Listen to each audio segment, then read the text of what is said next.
Peritera padeda tolygiai pasklisti pesticidams ant dirvožemio. Kaip matom pavyzduke, vanduo durpių net nesudrėkina, o su peritera tirpalas pasklinda tolygiai.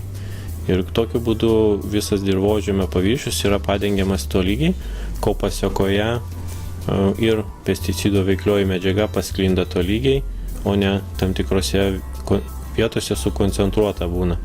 Tokiu būdu sumažėja apdeginimai dėl pesticidų veikliosios medžiagos, didesnių koncentracijų tam tikrose vietose.